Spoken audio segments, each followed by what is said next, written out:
Welcome to the podcast of MotorWeek, television's original automotive magazine. MotorWeek is made possible by rockauto.com. Here's your MotorWeek podcast host, John Davis. Thank you, Alec Webb, and welcome everyone to MotorWeek podcast number 252. I am John Davis. Last time I looked, and joining me today are two Wheeling and reporter and our writer and the road test imaginer extraordinaire, Brian Robinson. Hello, John. Hello, everyone. Welcome, Brian. Our over-the-edge reporter, Greg Carlos, who's also our producer of these podcasts, you lucky dog. Hey. And our assistant producer, Rachel, who has some fascinating stories for us, I think, about her experience with some winter tires. We'll get into that in a few minutes. Welcome, Rachel. Hey, good to be here. All right, we're going to talk about some cars, Rachel's tires, long-term updates, and how we've been faring with vehicles in our fleet. Greg's going to talk about an upcoming Over the Edge segment. But let's start with, I think, one of the most dramatic, I guess, and least expected concept vehicles to come out in recent months. It's called the Genesis X Concept EV, and you can tell a lot by that name. Greg, unexpected. Tell us about it. What does it look like, and what do you think it means? Yeah, it's Genesis kind of hasn't really made many missteps since they've separated themselves from Hyundai. I mean, specifically with styling. And this Genesis X, the letter X, is a supposedly an all-electric grand touring coupe. It'll be Genesis's first EV eventually, because this is a concept vehicle. And it looks the part of a luxury grand tourer.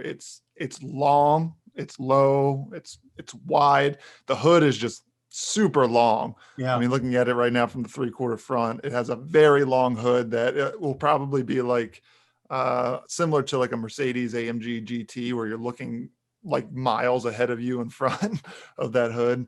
But the big thing with Genesis is that whole 2-line headlight design, right? So here up front, it starts at the grille, and the grille is like an oval triangle. Where it has a grille. I mean, yeah, it actually does have a grill. It has a big grill. For EV, for those who aren't catching on to the joke, EVs generally now don't even include grills because there's no need for them. This has what looks to be a mesh grill, but will ultimately probably serve no function. But this is again this is a concept vehicle. So from the grill, you look at those two headlights, which are striking, and they actually move all the way from the edge of the grill past the wheel well, all the way on the fender to the door. So this is a concept vehicle. I don't think that's going to make it all the way to the door like it will on the or on the production version, but striking nonetheless.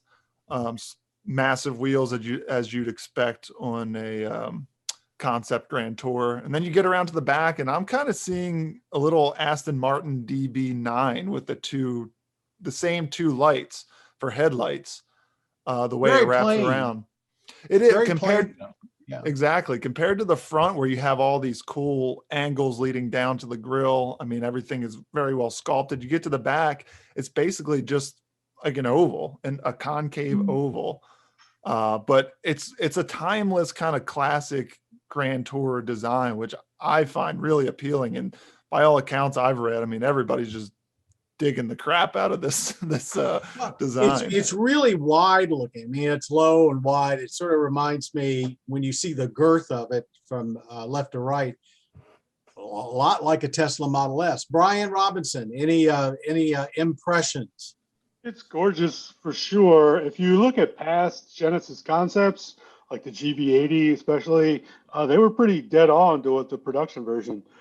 So if they can pull this off, I think it would be amazing. Definitely those headlights would be the thing that would be impossible to pull off. I wouldn't say impossible, but certainly difficult. But I think overall, it just speaks to the future of SUVs. I mean, you mentioned Tesla. It's just not a great looking vehicle. But more and more with full EVs coming out, everyone's putting more emphasis on styling And this one looks fantastic. They didn't get into much detail on the powertrain, but I imagine it'll share that Kia EV6 that also came out recently. I imagine it'll have that same powertrain, which is well over 500 horsepower. So it should be exciting. Any impressions, Rachel? I mean, I'm curious because you are a different generation than the other three of us. Does a car even interest you anymore?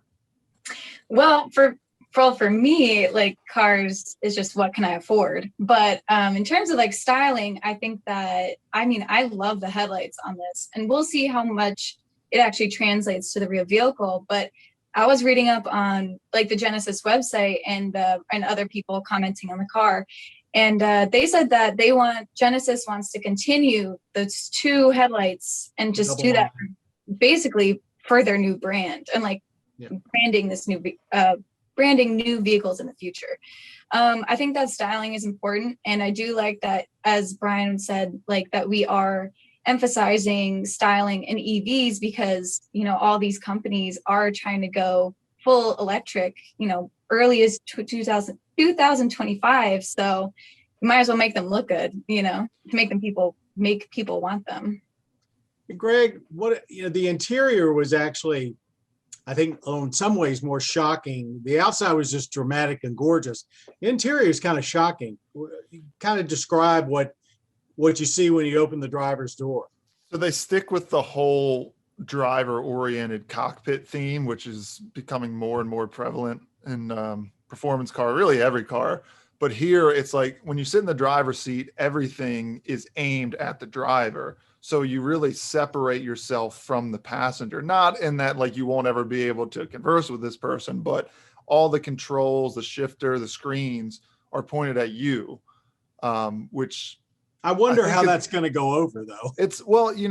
I think if anybody's seen the new Corvette interior, right, it's very similar because it has that same like, not instrument, but your shifter, which I'll get to in a second, and all like the HVAC controls all kind of ride up to the dash. So spine. Right. And it creates a barrier between you and the passenger.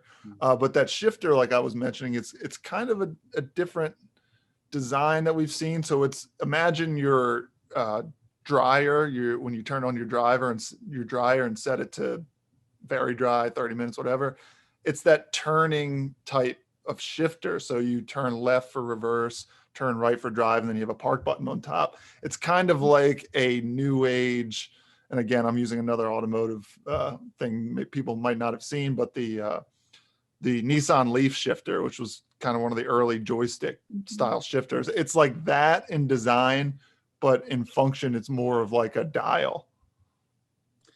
How about you, Brian? Where do you fall on the interior? I think it looks gorgeous. I think everything is going to that pod type of area for the driver. Materials look really good. Rachel, you drive a car that's got a very straightforward, what they call a T-type dash. I mean, it's flat and then it has the center stack. So it looks like a T. Do you find when you have passengers do you think they would mind if you were more isolated and they were isolated from the controls for the radio and so forth and so on? I think in terms of the controls for any types of like music or anything, because usually you have something that's either a Bluetooth or, if anything connected by a wire. If people want the music, people always says like, who's on the aux? You just pass over your phone, you pass over, the actual physical thing. It's not really part of the car. So I don't think that would be much of an issue. I think the only thing would be like, how much are you talking to your passengers? How much do you want to like kind of hang out with them? You can feel like with some cars when you're in the front, it's really hard to like communicate with people in the back. So, like road trips or something, that might be different. But are you doing a road trip in that car? Probably not, I don't know. It's pretty impressive looking. We keep seeing all these gorgeous looking concept cars and people keep buying SUVs. So I don't know. Right. But the Genesis X concept EV, we don't know too much about the powertrain, as everybody said, but more to come. We're going to do something that we don't normally do on the podcast, and that's kind of take a pause and look at our the vehicles in our long-term fleet. Now, for those of you that aren't really up to speed on what that means, there are a small selection of vehicles that manufacturers loan us for a year, 3 months to a year, depending on the manufacturer. And these are vehicles that we generally liked a great deal in our road test, or they were award winners in our Driver's Choice Awards, whatever. It gives us a chance to see if the impressions we gather from vehicles after having them for a week or two stay with us when we live with them day in and day out. So we're kind of going to give a little update on the ones that are in our fleet, and we'll take them one at a time. I guess I'll start off. Hyundai Palisade, a 3-row SUV, award winner for us. When we originally tested it, we said that basically it delivered an amazing amount of luxury, practicality, and comfort at a still affordable price, meaning that it undercuts some of the market leaders like the Honda Pilot and the Highlander at Toyota. So now, after 15 months and about 22,300 miles, it's going to go back. And I have to say, I've driven it most. It has lived up to its billing completely. It's done well on fuel economy for a big 3-row SUV, and it's pretty big. It's not quite Tahoe size, but it's large. Around 24 miles per gallon. The all-wheel drive system has worked well in snow. The seats, which were hard at the beginning, are still hard, but they were never uncomfortable. The only thing that really bothered me during the whole time we had it is that when you would engage the smart cruise control, it would also activate some of the electronic nannies like lane keep assist and so forth to keep you where you're supposed to be. And you would find that you felt the wheel just jiggle a little bit, even going straight. And I never quite determined whether that was me that was wandering in the lane or whether it was just the systems kind of talking to each other and maybe not quite figuring out. It wasn't big. It didn't disturb you. You got used to it. But besides that, we had no mechanical issues, and it was a great vehicle. And that, and along with its sister over at Kia, the Telluride, they're just two really excellent big 3-row SUVs. And I, for one, and my family are going to sorely miss it. Who would like to talk about the next SUV, the Mitsubishi Outlander PHEV plug-in hybrid vehicle? I can hop on that one. Okay. Yeah, we've had that one a long time. It's pushing almost 2 years now. But I think we were all kind of skeptical with that one coming in because, I mean, it is Mitsubishi. They don't sell a lot of vehicles. They kind of get a bad reputation. But it's a really good plug-in hybrid electric vehicle. I mean, we get 22 miles of range out of it when we do plug in, which kind of becomes, because it's not a fully electric, I think sometimes we get caught in the trap of just like not feeling like we have to plug it in because we can fall back on that range of the gas motor. Gas engine. Yeah, but it's really, really comfortable after almost 2 years. Everything's held up well. And again, the whole hybrid system has really been flawless. I mean, you can kind of, when most hybrids, pick out when it lags here or when it kind of gets into like a hiccup mode where it doesn't really know what to do. But this one's been solid since day one. And I think everybody's enjoyed driving it, not only just like around town for errands, but on longer trips, which usually isn't so pleasant in a plug-in hybrid. Surprisingly nice vehicle. Any other comments from anyone? Yeah, definitely the powertrain is a strong point for me. It's been interesting. Ours is a 2019. They updated it for 20 and updated even more for 21. It's got a bigger engine now. It's got even bigger battery. So you got more EV range. So they really made a lot of updates to it, but they haven't raised the price at all, which is awesome. But with the new Outlander coming out in 22, I don't think, have they said whether it's going to be a PHEV in that one as well or not? They haven't, and they're continuing the one we've got for a while at least.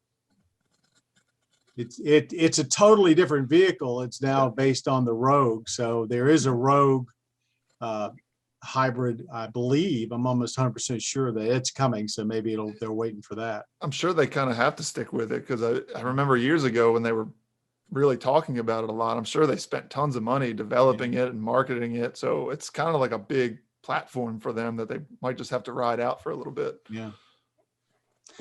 Any comments, Rachel? Because you're one of the people that actually uses these vehicles for production day in and day out.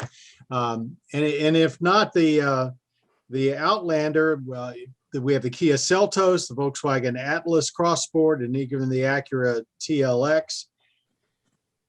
Do any of the long terms fit what you do every day, in and out 50 times with camera crews and so forth, better than the others? I mean, I'm sort of liking it to how families might use them. Mm-hmm. So I have to say, in terms of personal use, the Kia Seltos seems to be my go-to. I think it's also just, it's here a lot. And so I usually take it on weekends, but it's a good size. It's not too big. It's not too small. So we can actually still use it for production. But I always find it's like, I don't really want the monster SUV because I sometimes have to, my like parking spots are really small. So I don't want the big, like At the your house. Volkswagen. Yeah. And like the Volkswagen's a little big. It's not too crazy, but you kind of feel it. But the Seltos, while still a crossover, still feels pretty compact, not too flashy. It's kind of fun. The color's growing on me. I know a lot of people weren't a big fan of like the star bright yellow, but I think actually after a while, I kind of like it now. In terms of like actual the production, I think the Volkswagen is probably the best, especially for interiors and exteriors, because that's when we have the most equipment. We'll have our huge slider for the DSLR, and we have lights. So like the most space you could ever need, that is what we usually like on production. So I think that Volkswagen is definitely the go-to for that one. It's nice because it's this cross sport, so it's a 2-row, so you don't have to throw down the third row. Right. We hardly ever use a third row for people. Right. Yeah, I love the cross sport. We have that, I'm not sure what the name of the color. It's like a pyrite, dark slate gray. It looks really tough. It's got some big wheels on it. It looks so much better than the regular Atlas. It's still got a really high seating position. Some of the SUVs we've had lately have kind of gotten away from that a little bit, I feel. This one, you really feel like you're sitting up really high. Ours has the 2-liter, which I still haven't fully made up my mind with yet. It's adequate, certainly, but you can also tell it's working. I think with the 6, maybe it would be a little more chill, but so far I like the Crosstrek a lot, or Cross Sport. Sorry, Cross Sport. Yeah. Yeah. We'll get to the Crosstrek in a minute. Freudian slip. I was moving ahead. Yeah. Well, while we're before we get to we have a new long-term, the Subaru Crosstrek Sport.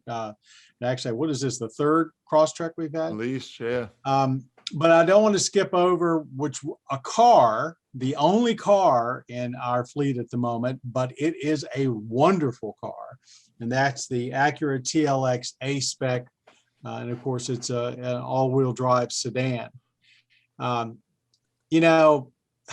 As much as we love SUVs and how useful they are, you hop in that TLX and it's like, wow, this is what driving is supposed to be like on an everyday basis. But comments, I mean, I don't know who spent what time in it. I think Robinson and I both have spent quite a bit of time in it, and I think we're kind of swapping it back and forth at the moment. Yeah. Because it is, I mean, it's just for my needs, and I do have a kid and it's another one on the way, and it's fine. I mean, it's tight to get a kid seat back there, but it's also tight getting it into a compact SUV. I mean, it's just like I'd rather have the driving capabilities of this TLX over some of the compact crossovers we've driven recently.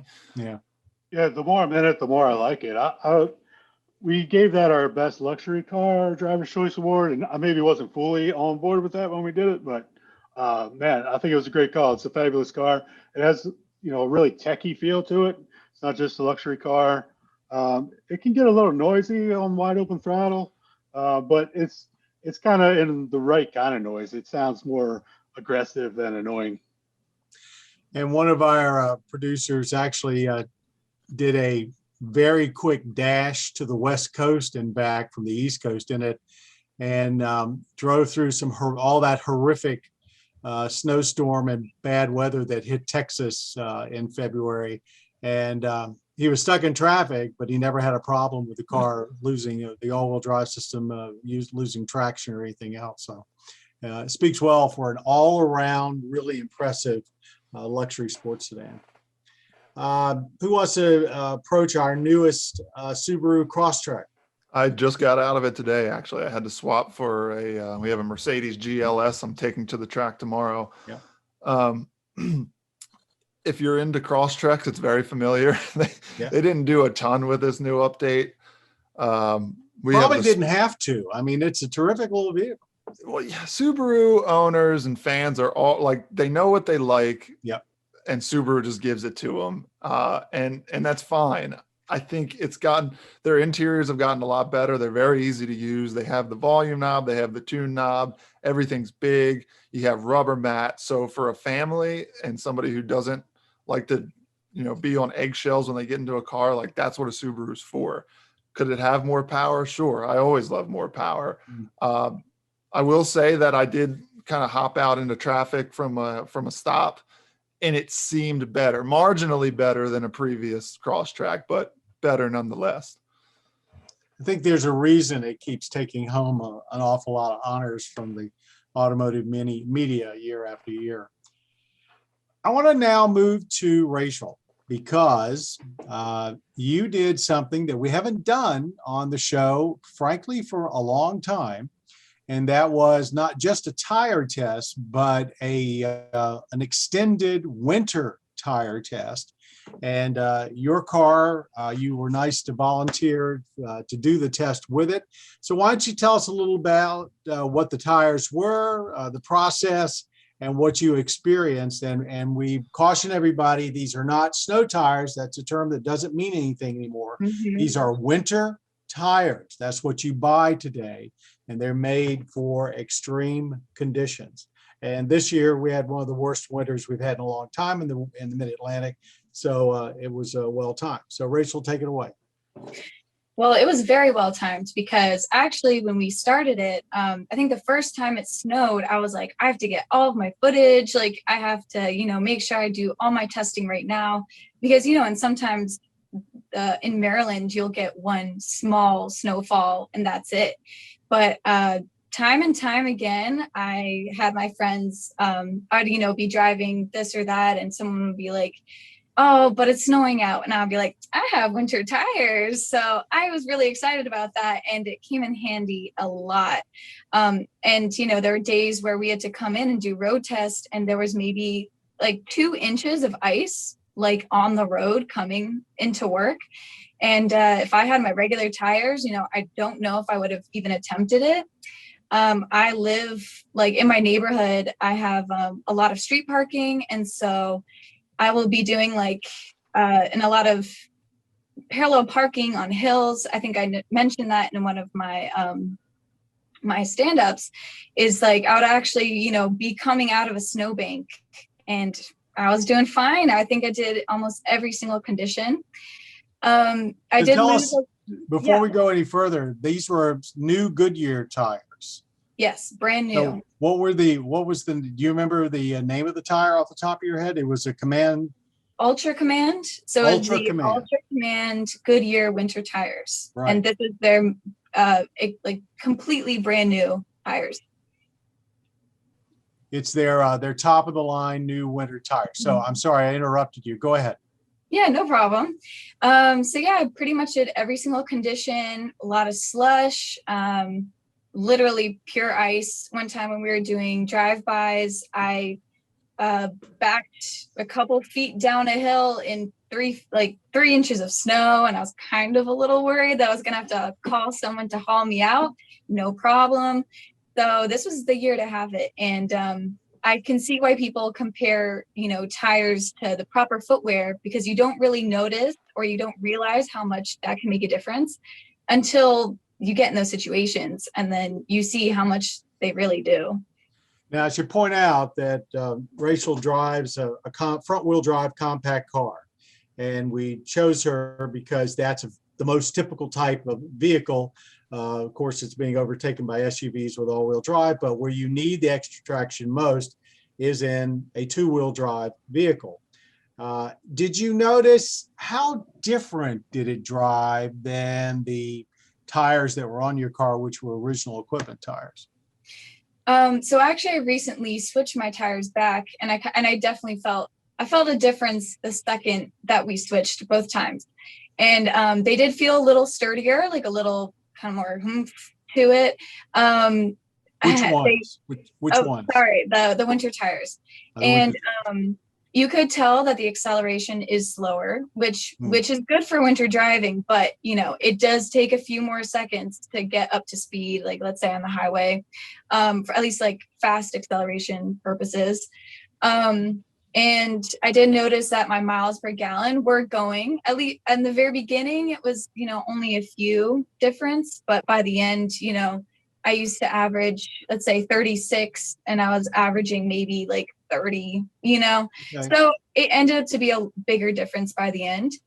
I did feel the most difference though in braking. It was really aggressive. And especially if it was kind of just like you need to make a quick stop, someone kind of brakes in front of you. I kind of was like, oh gosh, because it just kind of had a really grinding feel. And so I made sure to give myself a little extra room for everything after that, just 'cause I didn't like the feeling, you know. So but overall, since you'd never really tried winter tires before, did it make you, do you think it's a good idea people live in really snowy climates to spend the money and make the change? Yeah, I mean, I think it's really about your comfort level, and do you need to go out in those kind of conditions? Because if you are able to telework without a problem, you know, then telework. Then yeah, who cares? But if you actually have to make those trips out, there are plenty of times where I wouldn't have made the trip if I wasn't confident in my tires, because there's nothing worse than getting stuck somewhere or slipping. Like that is a gut-wrenching feeling. You feel your car, you know, slip and slide and stuff. So honestly, I think that if that's what you're going to be doing and you're going to be in a weird amount of climate, definitely make the switch, especially if you're in a sedan. Or I used to drive a Honda Odyssey, but like a 2010, and it was terrible. Like it was an older one, but my old car, you'd come off of a stoplight and you'd slip in just like rain. So that was that was a little bad. But well, OEM tires, which seem to be all season tires, you know, the joke is they're really not good for any season if they're good for all seasons. I mean, it's pretty typical. Before I let you go, you also have a, shall we say, interesting story about how the tire retailer reacted when you were switching back to your OEM tires. Oh yeah. So I recently switched back my tires into my regular standards. And I was coming off a road test, and anyone who knows anything about Goss's Garage, right now it's being during the winter months, we use it for like snow, and we get like what salt and everything. Like salt, yeah, storage. We have it cleared out for the Goss set. So everything is in 2 compact spaces. And the right side was where I left my tires before. It's been like 4 months, and I'm pulling in, and it was real quick. I'm thinking about all these things, running late, of course. And so I run in, I see a stack of 4 tires, beautiful, perfect. And I just throw them in my car. And I get to the Goodyear store. Yeah, I get to the store, and they call me back, and he was like, hey, you're going to need some new tires. And I was like, no, I don't. Like, these were pretty brand new tires. Like, you know, my car's a 2018, should be fine. And kind of all these scenarios are running through my head. He was like, you should come look at them. And I come to my car, and he flips them, and they're completely run down. One has like a gash in it. Bald. And immediately I was like, these are Goss set tires, because on the show, and I actually worked some of the Goss sets this past year, we have a lot of demonstrations of like, don't use this kind of tire. Like, you need to get this changed. And it was literally a set of 4 Goss tires. And immediately I was like, oh my gosh. And thankfully they were, oh my gosh, my color is crazy from this computer. But thankfully they were a slow day, and MPT wasn't too far. So I went back and I called one of our producers and I was like, hey, did someone switch my tires? And they placed it in a completely different location. Finally, I literally called, like rolled in, saw my new tires in the other section, and I was like, okay, this is better. All about communications. Well, Yeah. Oh you know, my we all do things like that. The hurrier I go, the behinder I get. Thanks, Rachel. And we should say the tires were were actually provided to us by Goodyear for the test. And they turned out they did a good job for us. Yeah. Okay. But winter tires, a real good idea, regardless of the brand, if you live in snowy climates. Greg, you've got, it's not winter, but it is pretty rough going. You have an over the edge segment about a classic Land Rover. You want to tell us a little about it? It's coming up in a couple of weeks. Yeah, I'll try to do it somewhat quickly. We had a nice long discussion on all of our long-termers, which is good. Yeah. So I got to drive something that, like, probably the most excited I've been in a car, or should I say truck, in a long time. And you can actually see it. I went back looking through my in-car commentary, and I was super excited. It was because it was fun. And it was a 1955 Series 1 Land Rover. So the one that started it all, which is cool in and of itself. Big square, and all aluminum. And Yep. This one was a 4-cylinder and like maybe topped out at like 60 miles an hour if you're lucky. But this is like the quintessential go anywhere, do anything type of Land Rover that they wanted to build their brand on. And quite literally it did. And so this one in particular was called Oxford. That's its name, because in 1955, 6 college students from Oxford University and Cambridge University took 2 of them. They were loaned to them from Land Rover. They went from London to Singapore, which is about 18,000 miles. It was the longest overland trek at that time. Took them 6 months. They recorded the whole thing. Interestingly enough, David Attenborough was just getting started with the BBC. So he loaned them tape, and he said, shoot some stuff and send it back. If I like it, I'll use it, and I'll keep sending probably it was film, wasn't it? Was it film or yeah, tape? it was film. Yeah. Because Yep. you really didn't have tape. I'm so used to interchanging different words because we don't shoot on film anymore. It's all digital. But I say film, I say shoot, I say we don't tape. shoot on tape anymore. So yeah, exactly. No. Anyway, so the 2 made the trip. They made it to Singapore all in one piece. I mean, they had issues along the way, and I'll show some really cool footage from back in the day, real archival footage of some of the bridges and passes they had to go through.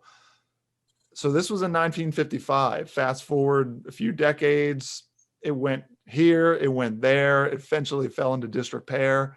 2017, it was found and restored as close to original as possible because the frame had rusted out. They had to make some modifications. Next thing you know, I get an email saying it's in Maryland, and I had never heard of it. They sent me a backstory on it, and they said, hey, you can drive it. So we took it to one of our off-road playgrounds in Annapolis, and they let me tool around in this thing for about an hour or 2. And it was awesome. I can't imagine spending 6 months in this thing. I mean, a couple minutes was fine enough, but the fact that the story is incredible. And now, so it did the whole overland. It actually in 2019 went back from Singapore to London. Then came to America. It drove across America, met us in Maryland. And then like a week or 2 after that, I think it went to New Zealand, where it might still be. And the whole goal is to keep it running for every continent. And I got to be on a very small portion of that tour. So it's really cool. I can't wait. It sounds like a great segment. You know, really, when you think about film and how perishable film is, and probably wasn't even transferred to videotape until, I don't know, at least the 70s maybe. it's pretty remarkable that survived. Yeah.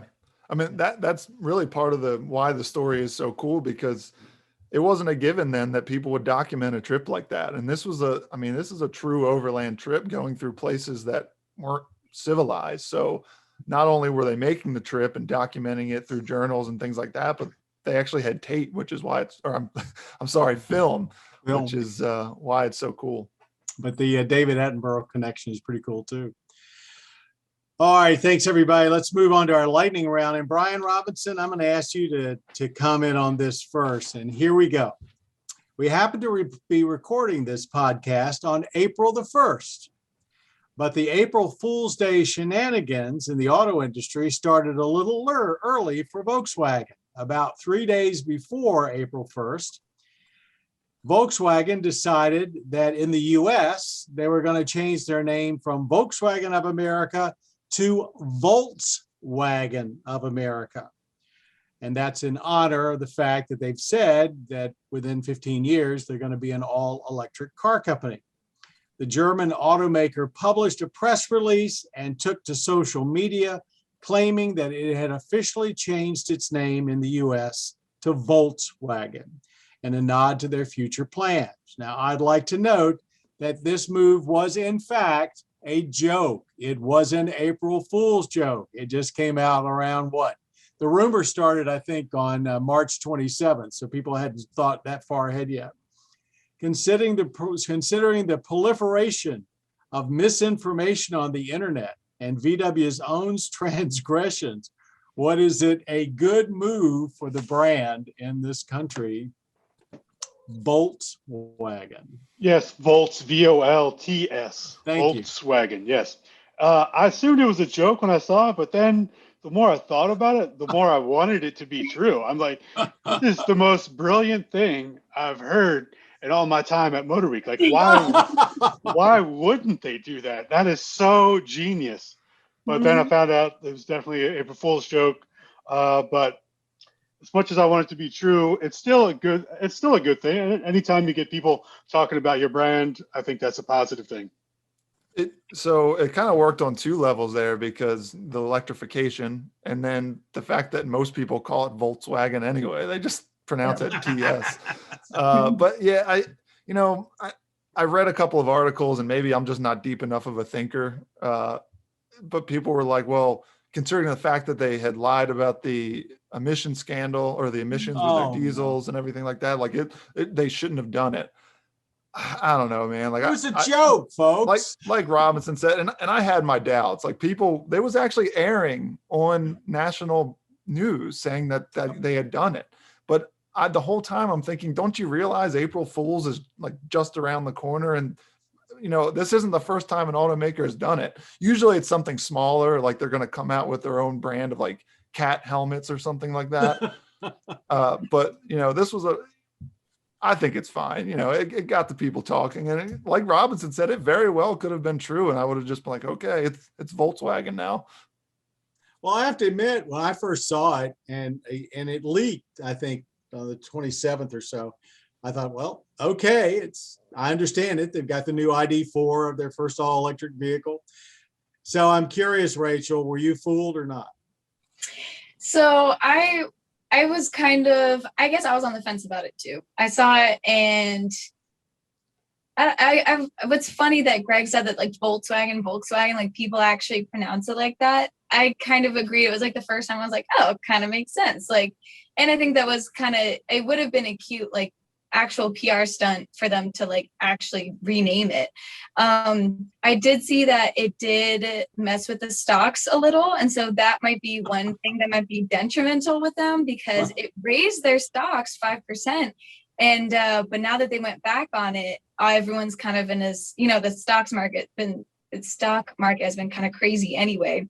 And so I think that actually might put them into some little trouble. I don't know, the specifics on that, but I think if it was a smaller PR stunt, it might have been, I guess, a little easier to manage after. Like if they had come out today on April the 1st with it, and by 11 o'clock or something said no, but giving people 3 or 4 days to think about it gave people entirely too much time. Yeah. At least the head of the company isn't like saying they're going to take the company private on social media and all kinds of stuff like that. That's I'm true. not going to mention any names, but I think everybody knows what I'm talking about.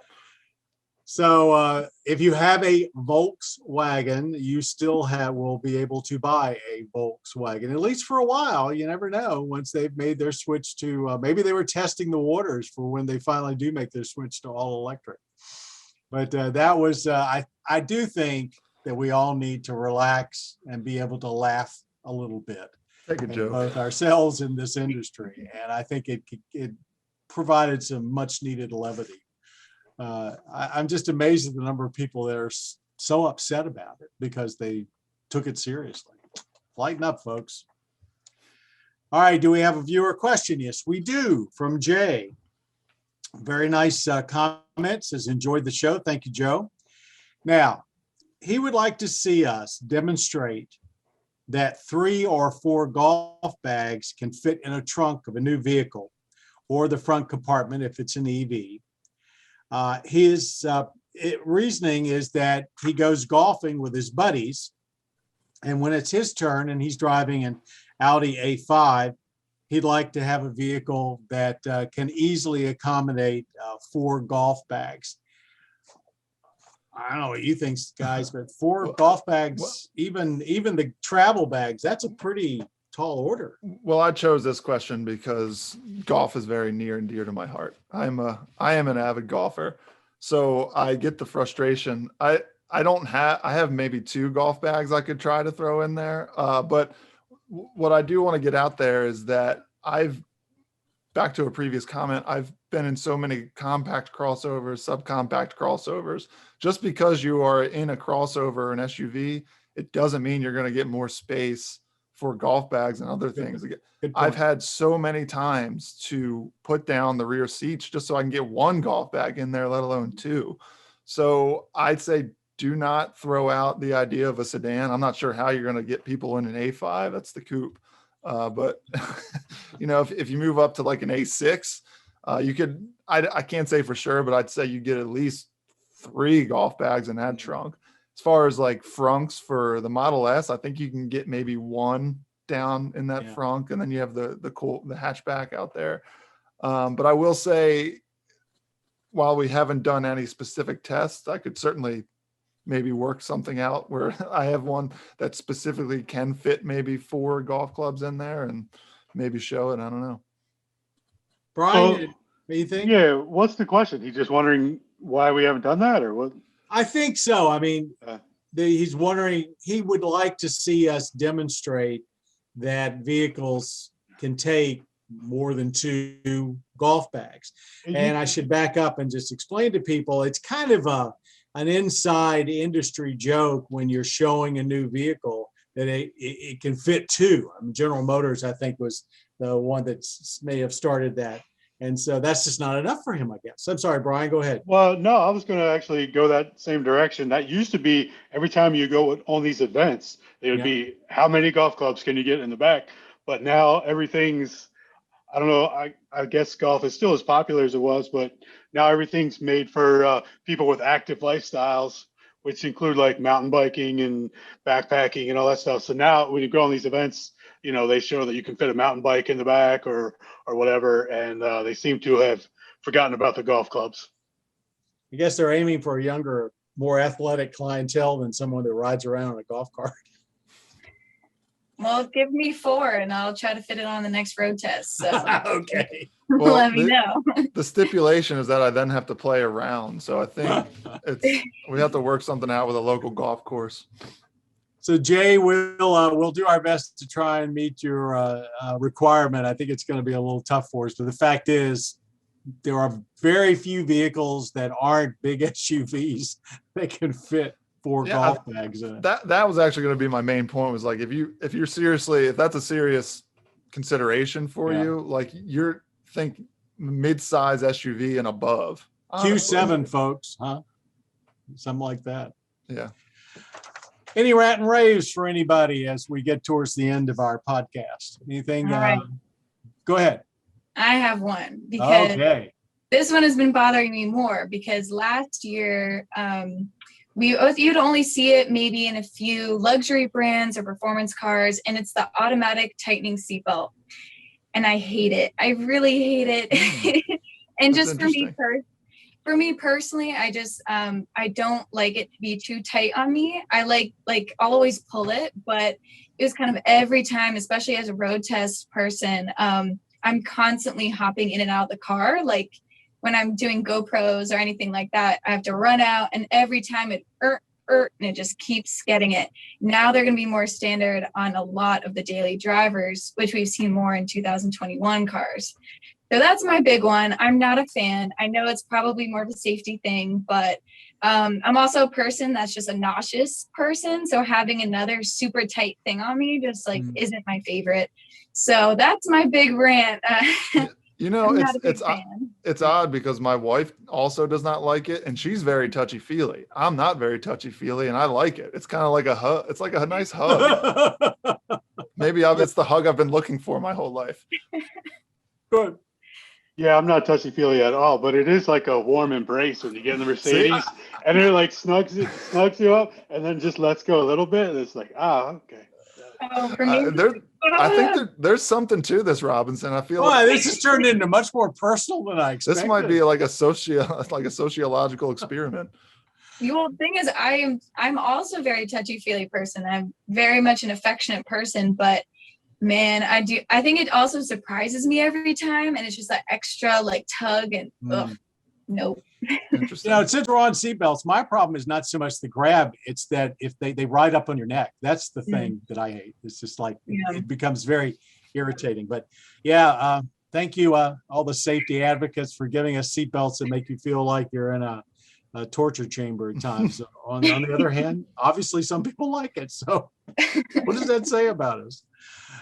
All right, I think that's probably a pretty good place to wrap this one up. Thanks everybody for being a part of our podcast number 252. Thanks to Rachel, Brian, and to Greg. And thanks to all of you out there for joining us today and listening to us or watching us. And speaking of watching, we want to make sure we invite you to catch MotorWeek every week on your local public television station. And if you have lost us and can't find us, it's pretty easy to find us.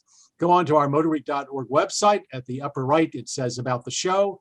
Hit the tab, pull it down, put in your zip code of your city, and your local station will pop up with the air times. And it's a very accurate description of when we're on, and we're seen all around the country. If you can't hit us up there, then Tuesday nights and throughout the week on the Motor Trend cable channel, you can also find us. Or you can find everything we do over on our youtube.com/MotorWeek channel, including a lot of our flashbacks and classic road tests.